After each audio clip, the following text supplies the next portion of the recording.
নমস্কার, উর্মিস কিচেনে আপনাদের সকলকে স্বাগত। আজকে আমার রান্না ফুলকপি ও মাছের ঝোল। দেখুন আমি মাছগুলো ভালোভাবে ভেজে নিচ্ছি কড়াইয়ে তেল গরম করে নিয়ে। এদিকে আমি ফুলকপিটাকে জলে ডুবিয়ে রাখবো কিছুক্ষণ নুন দিয়ে, যাতে ফুলকপির ভেতরে থাকা পোকামাকড়গুলো বেরিয়ে যায়। দেখুন আমি এদিকে টমেটো ও পেঁয়াজ কুচিয়ে নিয়েছি, পরে ওগুলোকে আমি গ্রেট করে নেব এবং ধনেপাতা কুচি, লঙ্কা কুচি আমি নিয়েছি। এছাড়াও আমাকে একটা পেস্ট বানিয়ে নিতে হবে, তার জন্য লাগবে আদা, জিরে, শুকনো লঙ্কা। সেটা আমি পরে দেখাবো। এখন দেখুন মাছ ভাজার যে তেল ছিল তার মধ্যে আলু এবং ফুলকপিটাকে ভালোভাবে ভেজে নিয়েছি। আমার ফুলকপিটা একটু বেশি ভাজা হয়ে গেছে, কিন্তু আপনারা অল্প ভাজা হলেই আপনি তুলে নেবেন। ফুলকপিটা মোটামুটি ভাজা হয়ে গেলে তুলে নিয়ে রেখে দিতে হবে। এদিকে কড়ার মধ্যে দিয়ে দিতে হবে অল্প তেল, যদি একটু তেল বেশি থাকে তাহলে ওই তেলেই হবে। তার মধ্যে একটু কালো জিরে, তেজপাতা, শুকনো লঙ্কার ফোড়ন দিয়ে তাতে আমি যে পেঁয়াজটা বেটে নিয়েছিলাম সেই বেটে রাখা পেঁয়াজটা দিয়ে দিয়েছি। দেখুন হালকা করে নেড়ে নিতে হবে, একটু ব্রাউন কালার এলে তাতে দিয়ে দিতে হবে টমেটো যেটা আমি কুচিয়ে রেখেছিলাম, ওটা পরে আমি মিক্সিতে বেটে নিয়েছিলাম যাতে ঝোলটা একটু ঘন হয় তার জন্য। আচ্ছা, এখানে পেঁয়াজটা ভাজার সময় অল্প পরিমাণে চিনি দিয়ে দিলে একটু খেতে সুস্বাদু হয়। টমেটো এবং পেঁয়াজটাকে ততক্ষণ নাড়তে হবে যতক্ষণ না পর্যন্ত টমেটোর এবং পেঁয়াজের কাঁচা গন্ধটা চলে যাচ্ছে। দেখুন আমি মিক্সির মধ্যে নিয়েছি আদা, গোটা জিরে এবং শুকনো লঙ্কা, ওটা আমি নিয়েছি। অল্প কিছুক্ষণ ভেজানো থাকলে টেস্টটা খুব সুন্দর আসে। এদিকে আমার মশলায় দেখুন তেল ছেড়ে গেছে, অল্প করে আস্তে আস্তে ফুটতে থাকছে।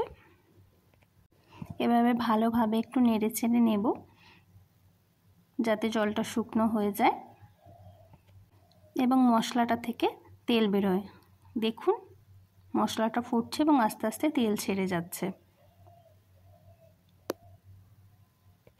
আচ্ছা, এখানে আমি পেঁয়াজ দিয়ে রান্না দেখিয়েছি। যদি আপনারা শুধু আদা এবং জিরে বাটা দিয়ে রান্না দেখতে চান, তার জন্য আমাকে কমেন্টে অবশ্যই জানাবেন। আমি পরের ভিডিওতে অবশ্যই শুধু আদা এবং জিরে বাটা দিয়ে প্লেন যে ঝোল হয় সেটা দেখাবো।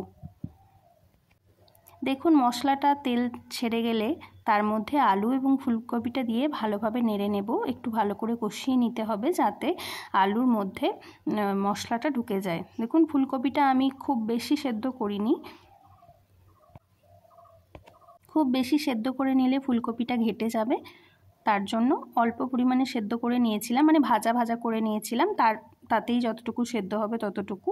আমার ফুলকপিগুলো একটু পুড়ে গেছে, সেদিকে একটু নজর রাখবেন না দয়া করে।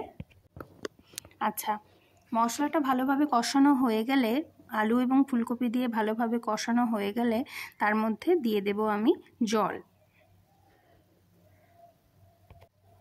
আচ্ছা, রান্না করতে একটা কথা বলে রাখি, এটা আমার প্রথম ইউটিউব চ্যানেল। যদি আমার করা দেখানো রান্নাগুলো আপনার ভালো লেগে থাকে অবশ্যই আমার পাশে থাকবেন এবং আমার চ্যানেলটিকে সাবস্ক্রাইব করতে ভুলবেন না। আর আপনারা কি রান্না খেতে চান তা অবশ্যই আমার কমেন্ট বক্সে জানাবেন, তাহলে আমি পরপর সেটা দেখানোর চেষ্টা করব। দেখুন এদিকে আমার আলু এবং ফুলকপিটা ভালো মতো কষানো হয়ে গেছে। ভালোভাবে একটু নেড়ে চেড়ে নিচ্ছি যাতে তার মধ্যে মশলাটা ভালোভাবে ঢুকে যায়। দেখুন ভালোভাবে তেল ছেড়ে গেছে। এরপর আমি অ্যাড করে নিচ্ছি জল। আচ্ছা, আমার এখানে আলো ছিল, আলোটা কম হওয়ার কারণে ভালোভাবে বোঝা যাচ্ছে না। এবার দেখুন ভালোভাবে নিয়ে একটু নেড়ে চেড়ে নিয়েছি এবং তার মধ্যে ভেজে রাখা মাছগুলো দিয়ে দিয়েছি। আলু এবং ফুলকপিটা একটু ফুটলে তারপরে মাছটা দেবেন। ফুটে গেলেই তৈরি ফুলকপি ও মাছের ঝোল।